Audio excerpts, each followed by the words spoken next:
All right. A very good evening to the viewers today. After a long time, we are hosting a series of events and interesting podcasts with few of our ant walkers or people who've helped in our journey. And one of the very early members that we've seen help us or be a vital part of our journey has been today's speaker, Parul Khedwal. It's been an immense pleasure having her as a part of our journey, and she's been associated with us since over 3 years. So, a quick brief about herself. She comes with over a decade over of experience across multiple organizations. She started off as a lead. She started off as a cybersecurity researcher. She moved up the ladder. She acquired a couple of very high industry standard certifications like CISM. She has a great deal of knowledge around cyber threat intelligence, and she's been associated in multiple ways with respect to Antwalk. She initially onboarded us as an industry insights expert. Then she became a mentor. Then she started taking a lot of sessions. And today we are just going to have an amazing conversation with her. And as you guys know who have joined in, the topic for today's session is cyber AI, which majorly talks about how AI has evolved. So, just a brief about today's topic. I mean, every day today we sort of hear this word AI, kuch bhi ho AI, artificial intelligence. No matter what, the term has been around for almost a decade, but I think the adoption of AI in the day-to-day productivity has increased a lot in the last, I think, 2 to 3 years. And now with multiple AI options across every possible thing, from writing blogs to writing codes to analyzing codes to almost creating a website with a few comments is just scary as well as helpful at the same time. So we'll be sort of dealing with a lot of topics around those questions today. So without any further delay, Parul, thank you so much for joining in today's session. So yeah, Thank you please. for that beautiful intro. And yeah, it's my pleasure. I always love talking about security. And I was kind of waiting, when would you say creating blogs, creating code? But when would you say launching a cyber attack? But yeah, that's the thing which I am most interested in. So of course, not really launching attacks, but how to defend against them. But yeah, it can lead to a lot of things. So yeah, I'm happy to dig into the conversation right away. Awesome, awesome. So, without any further delay, again, a warm welcome to all our viewers.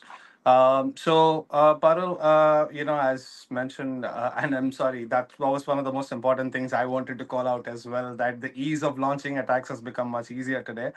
So, a lot of people have sort of, understood AI very well, but there is a huge portion of people who, are not really aware of how AI is evolved or what is generative AI. The word is understood by a lot of people, but conceptually, not a lot of people are inclined. So, my first question is, in your experience or as per your knowledge, what are the different types of AI that you have seen personally involve? And can you call out one or two of them which you feel that you've seen their impact very high exclusively in the security space? Sure. Thank you, Kaushik. So, as you rightly said, AI has been in our life for quite a long time now. It's just in last couple of years because it has become a buzzword and it got traction.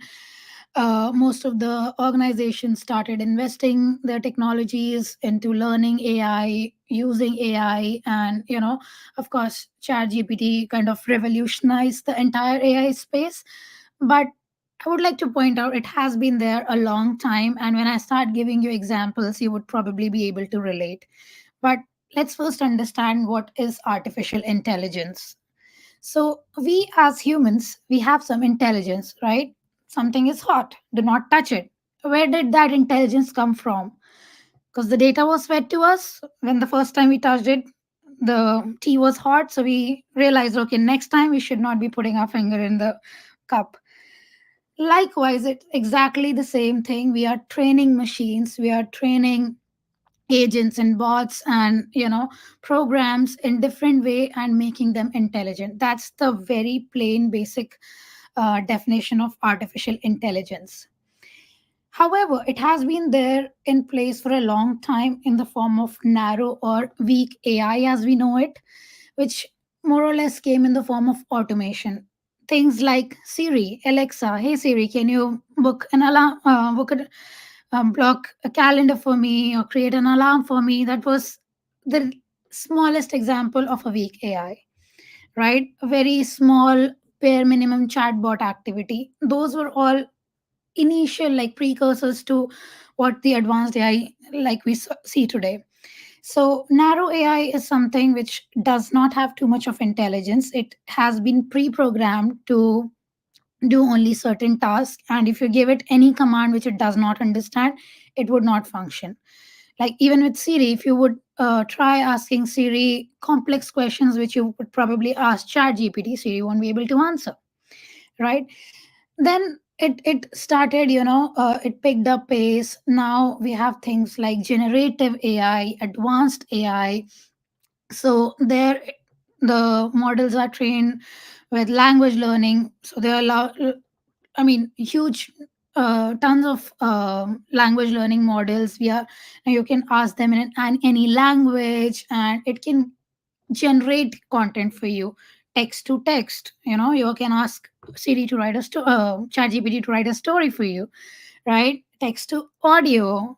Please sing a song in the voice of Taylor Swift. You would find some song coming up, all because it has data. It is all driven by data. And again, AI looks like a new concept, but it basically stems from machine learning. It basically stems from deep learning.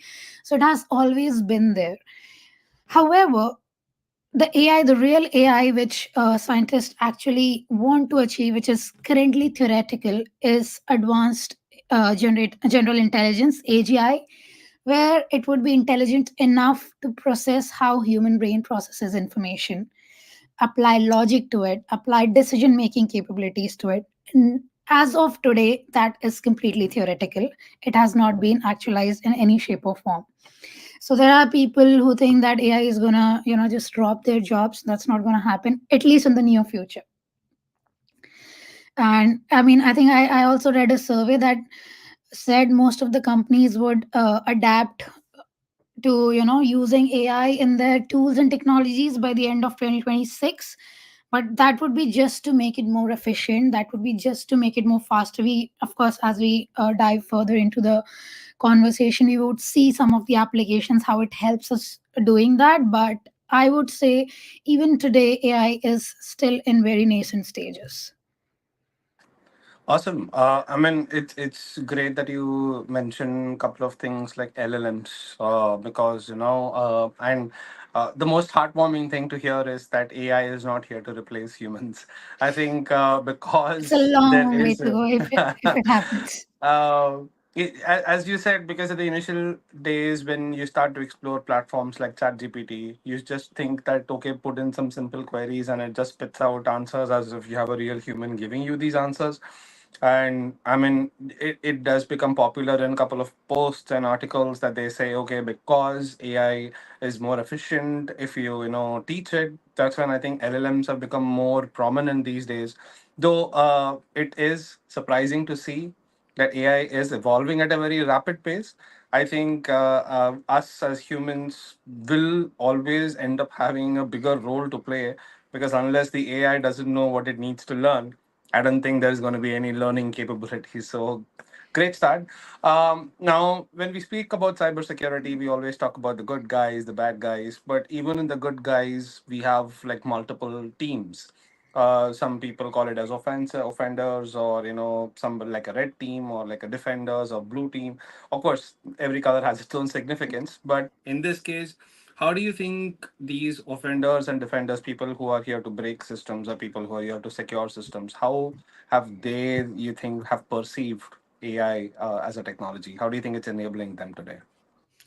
Sure. Well, that is going to be a very very long answer, so I would probably request everyone to bear with me on that. So I think you've opened a very long thread, Kaushik, here, because how attackers use AI versus how defenders use AI, they are very two different spaces. So I'll pick each of them one by one. And I'll first talk about probably some of the stats, and that would kind of give a very fair or practical example as to how AI is changing the world of cybersecurity these days. So I think the people that have joined on the call, if they have even a little bit of interest in cybersecurity, or even in general, if they pay a little bit of attention to the kind of emails they receive, they would be very aware of the attack known as phishing. So phishing totally works on social engineering, and it's how much I can convince you to realize, even if I something send you something bad email, you're kind of prompt to click it. Again, now AI functions on data. If an attacker trains an AI on your data from all your social media, it knows your first name, your last name, your pet's name, your wife's name, and whatnot. Attackers are using large language models, as we were just talking, to actually make their AI so smart, feed their AI so much of data that it can craft an email as good as an email you receive from your sister, maybe.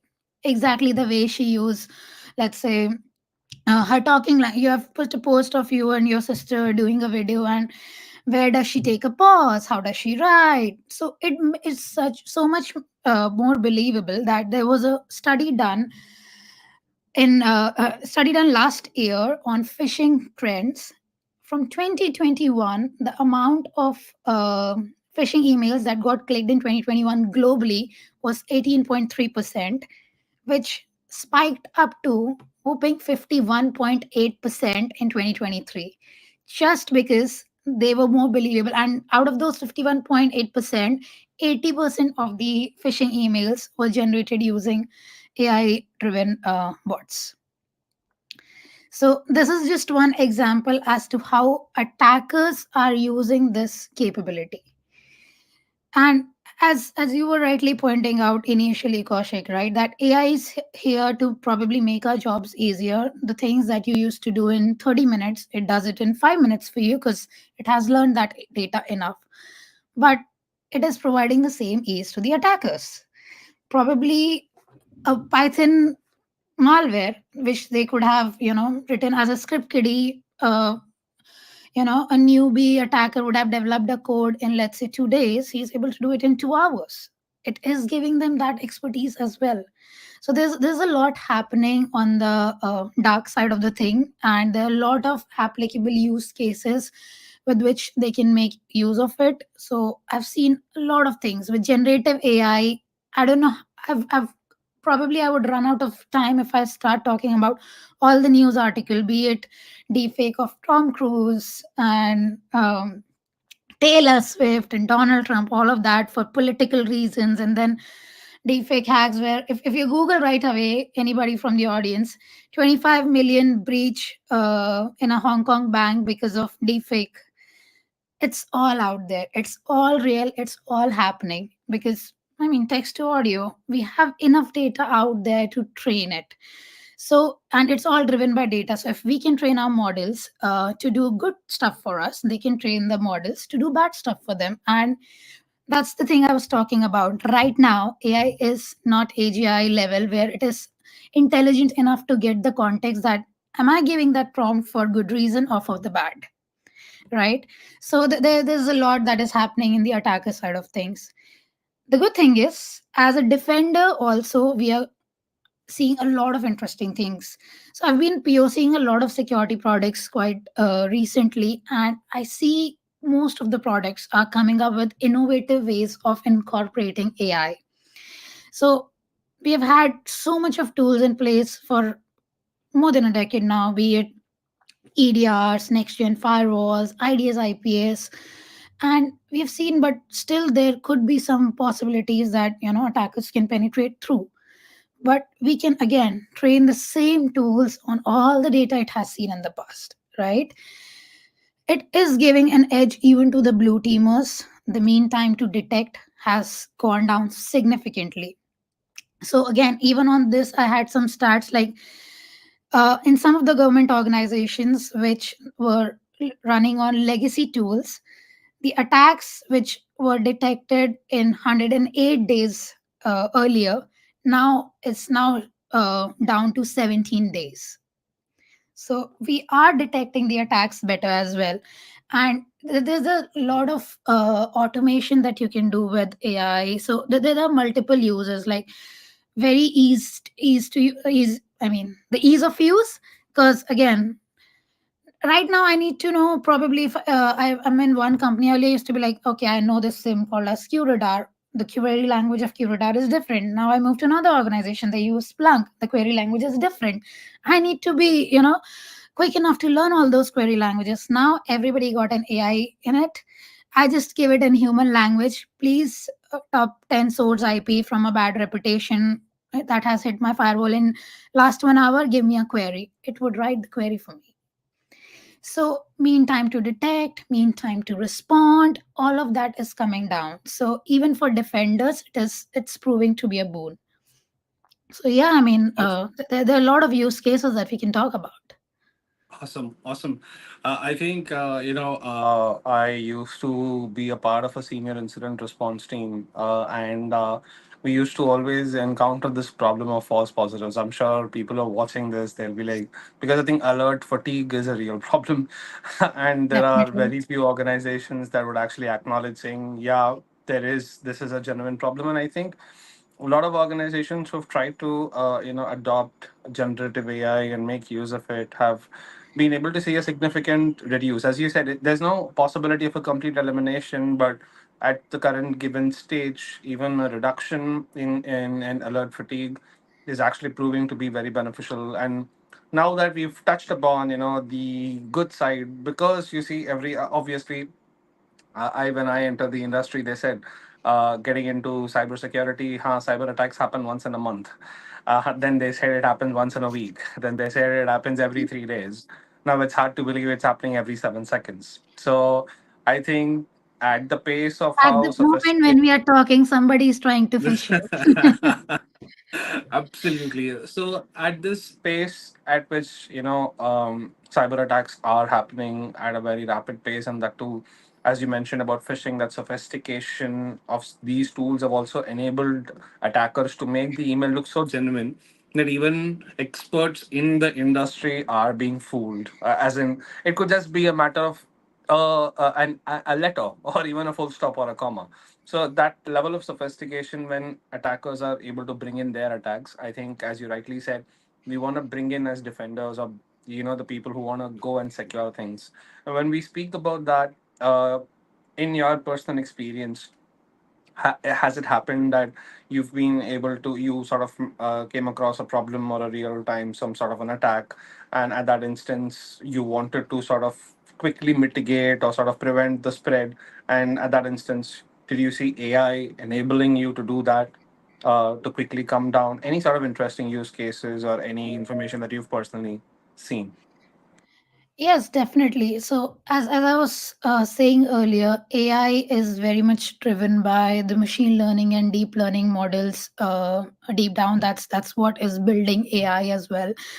And in terms of behavioral detection, so like a technology like EDR has been in place, and it was a replacement of the traditional AV where you're trying to look for a signature match. Is it a malware? Is it a malware? No, it is not in my database, so I would not flag it. That is a thing of the past, right? Really, really past. So then they started analyzing how a file is interacting with my OS, how it's interacting with the base memory. Is it doing things which it's not supposed to do? And that kind of learning has empowered a lot of quick detections and mitigations. For example, like on one particular system, if I've seen one kind of malware, my AI would only, and let's say even if an attacker has deployed malware on 20 machines, okay, and he has on 19 he's dormant, he started doing activity on just one, because AI models would learn the data super quick that okay, this activity is not uh, something which is expected. It would start crawling that code across the entire state to see is that kind of activities happening across the state anywhere. And because it has the data now that okay, this is something which is not expected, even without me engaging with it that okay, I need to quarantine the file from those remaining 19 machine, it would do it on its own. So these kind of things definitely help defenders. At the same time, as we were speaking on the topic of false positive, AI still is only as good as the data it receives. So if the input was false positive, is it was an actual genuine file, it can actually cause some more damage than expected as well. So I think when you are deploying AI capabilities initially in your environment, it does take some time to set it up. It does take some time for the models to learn. Once it is set, it is of course a boon. But yes, in the initial, it is. I mean, if I have to say that that is kind of one of the initial challenges of dealing with AI. But as I said, most of the companies nowadays are innovating and investing heavily on that sort of thing, training their AIs to do stuff properly. But yeah, that's what I've seen in my experience. That yes, it can help you a lot given that it has been trained properly.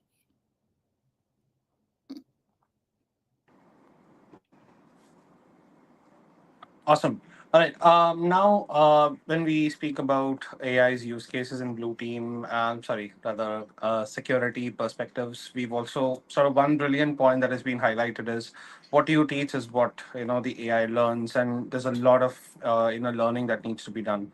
Now, one of the very common things, I think, and this is exclusively for um, organizations and enterprises that want to start integrating AI with their native security tools. As you said, it's still in the nascent stage. If I am an entrepreneur or if I am a part of the security organization here and I've been tasked to say, hey, you know what, start integrating the AI into this platform. When we speak about it, what do you think are some of the major challenges or some of the limitations that some organizations come through, or any sort of things that needs to be kept in mind before this integration can happen to production? Yeah, so I think the first and foremost which comes to my mind is not just how we would teach or train it, but the kind of awareness and education around it. We do not find much people who, so you would either find a person who knows a lot about AI, or you would either find a person that knows a lot about cyber. You would not find a resource who knows about both and knows how to do a perfect marriage of both of them. So there is a serious resource crunch on that side, which is why I have seen like developers training AIs just on, Google driven use cases. That okay, ransomware, that's a word. How it works in the background without having an idea of that, you can't train your model to detect how that behavior could be, right? So that is one big challenge. Second challenge that I would like to point out would be probably the rapid pace at which threats are evolving. So something which was relevant a week ago could not be relevant today in terms of an attacker behavior. You see, you've heard about things like 0 day, right? New vulnerabilities, new ways of exploiting stuff. So if you have trained your model just once and it's like, okay, this is how an attack looks like, this is how a vulnerability looks like in so and so system, it's not going to work. It has to be a continuous training of your model, and that requires a lot of effort, right? I know all the companies are super excited and putting a lot of investment, but they also need to understand it's not a one time thing. It is going to be a continuous and rigorous task throughout, at least I think, years and years to come. So do people have that kind of an understanding that okay, we developed this AI model, we sold it, now customers have it, they like it, okay, they're happy? It's not a job done and dusted there. It's a much more involved process, and that sense of understanding is not in the industry at the moment. So that is another thing which I think is a challenge which we need to kind of cope with. Then there are some also ethical and privacy concerns in the security side of the world, right? So we deal with a lot of sensitive data, PIIs, PCI data, right? And when we handle a security incident, like if I am talking about some sort of data breach, what kind of data was breached, and if I have to train my model again, I have to put some sample data in. Am I putting actually a sample data, or I accidentally loaded data from an actual data breach which contain email ID and passwords of real people? That can create a lot of privacy concerns, penalties, and whatnot. Even as a user, when you're using things like even let's say taking example of chat gpt again, you have to be very cognizant of the input that you give there. You have to be very cognizant of the fact that this is the data that you're providing, and once given, it is going to be it's going to stay in the learning models, right? There are some like advanced versions where they charge you and do not collect your data.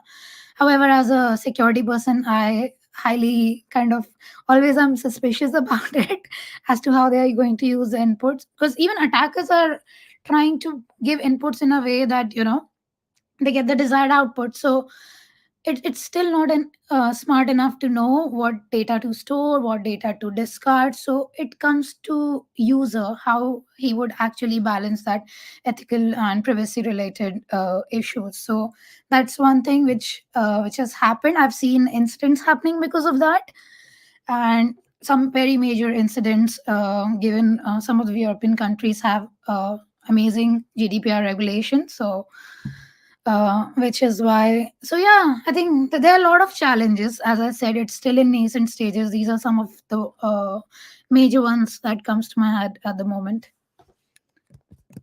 Awesome. I mean, each and every one of these sort of, make you think, do you really want to go ahead? Especially, I think security professionals by default are trained to think, what are you going to do with my data? Especially if Yeah. you've been in Having the said industry. that, yeah, having said that, I think this is a technology which is going to make our lives much more easier. So I'm always like, go AI. Awesome. All right. For people who've tuned in here, Antwalk is a product-based SaaS company. We started our journey by having experts like Parul come on our platform and create micro videos. That's how we began. And then today we have our own product which supports learning across enterprises. We are proud to say that we have a great coverage of more than 8 different domains from cybersecurity, technology, software, sales and business development, product management, leadership coaching. And we have sort of served for over 50 clients, 50 prominent brands across the country. And today we were proud to say that there is a lot of uh, enterprise related issues that we've been able to cater to through our product. So people who are interested, who want to learn more about Antwalk, the scroll is going on. So it's www.antwalk.com. Please feel free to visit. And also, just to let you know, with experts like Parul and their insights, we've also incorporated a great deal of AI in a lot of our courses.